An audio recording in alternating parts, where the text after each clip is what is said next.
Hi everyone, I'm here to show you how to make fries. And what especially my children want, and you need to give them right now. I like to make these big cuts. So all I do is just wash the potatoes, slice them like fries. And you can do any size you want. I like larger cuts because you get the soft on the inside.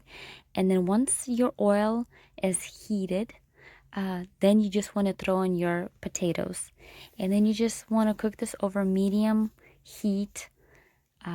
Just make sure it's like cooking, so it's not just standing in the oil. And then just mix here and there. And then once you see the browning and you pierce with the fork and it's soft, take it out, sprinkle some sea salt, and you're good to go. And you got yourself in business.